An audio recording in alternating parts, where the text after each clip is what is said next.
wanita selain darah ada cairan lain. Dalam bahasa Arab disebutkan dengan as-sufra dan al-qudrah. Subhanallah, pelik perempuan ini. Dia mengeluarkan banyak hal.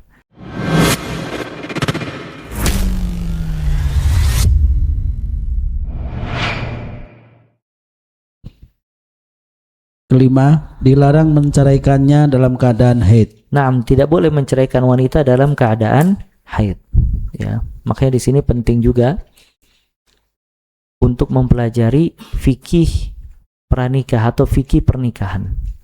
Karena apabila seorang suami ingin menceraikan istrinya, maka dia tidak boleh menceraikan istrinya dalam dua keadaan. Apa aja? Apa aja?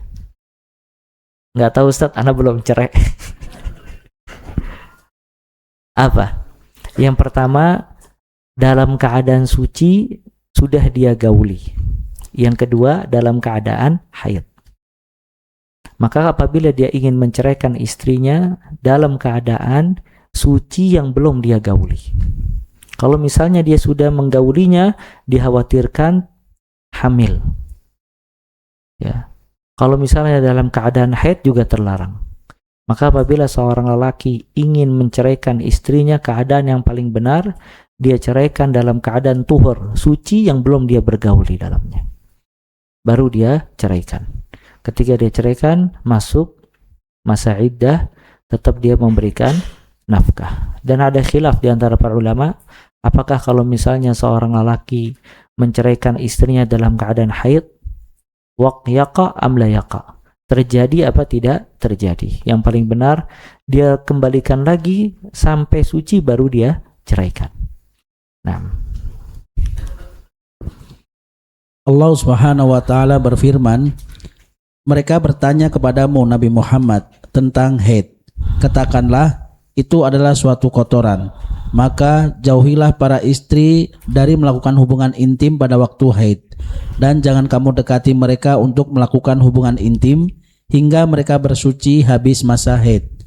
Apabila mereka benar-benar suci setelah mandi wajib, campurilah mereka sesuai dengan ketentuan yang diperintahkan Allah kepadamu.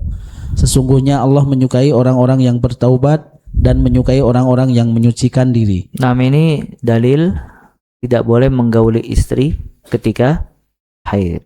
Nah, Nabi Shallallahu Alaihi Wasallam berkata kepada Fatimah binti Abi Hubaish, apabila datang waktu haidmu maka tinggalkanlah sholat. Muttafaqun alaih. Dalil kalau wanita haid tidak mengerjakan sholat dan puasa. Nah, Aisyah radhiyallahu anha berkata, kami mengalami haid di zaman Nabi Shallallahu Alaihi Wasallam. Maka kami diperintahkan untuk mengqadha puasa, namun tidak diperintahkan untuk mengqadha sholat. Muttafaqun alaih. Nabi Shallallahu Alaihi Wasallam bersabda, perbuatlah segala sesuatu selain nikah atau jima. Nah, ini juga larangan untuk berhubungan intim ketika wanita haid. Namun dia boleh berbuat selain dari hubungan intim tadi.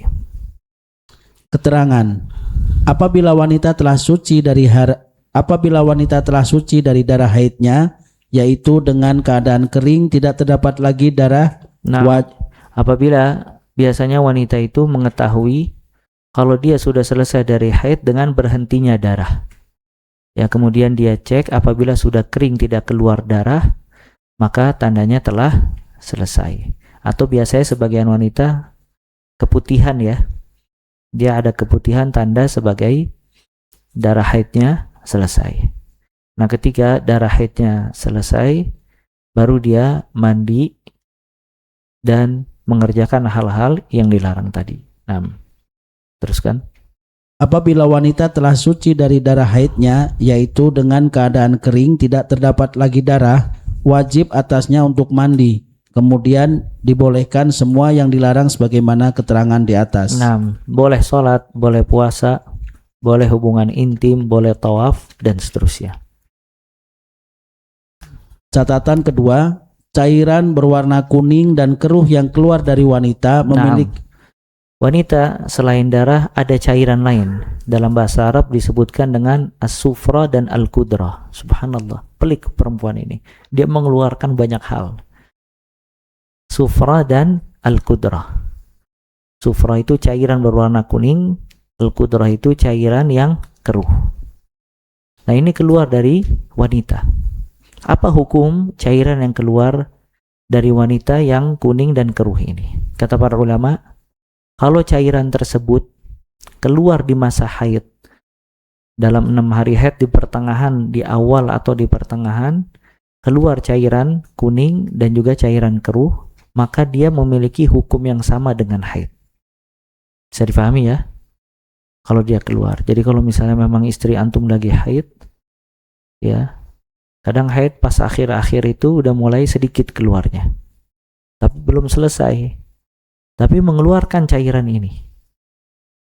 Maka dia tanya, ini apa yang harus saya lakukan? Saya keluar cairan kuning dan keruh. Kalau dia masih masa haid, maka dia memiliki hukum apa?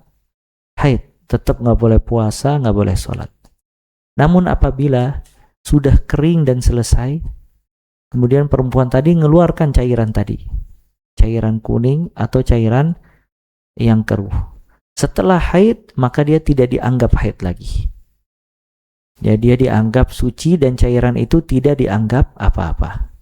Hal ini sebagaimana disebutkan oleh Ummu Atiyah radhiyallahu taala anha, hadis diriwayatkan oleh Imam Bukhari, "Kunna la na'ud al-qudrata was-sufrata syai'an." Kita tidak menganggap cairan kuning dan keruh apapun juga. Artinya ketika selesai dari haid. Kalau sudah selesai dari haid, maka cairan itu tidak memiliki fungsi apapun juga. Nah, makanya darah, pada dasarnya darah yang keluar dari wanita itu adalah darah haid. Istihadah dan nifas itu selain dari haid yang keluar di luar rutinitas perempuan.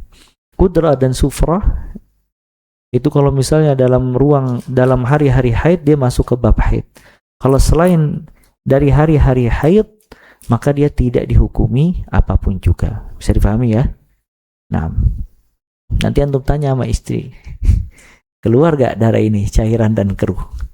Ya, kalau misalnya memang dia suka keluar dan yang lainnya, nah dijelaskan hukumnya. Kalau misalnya di luar haid itu bukan haid.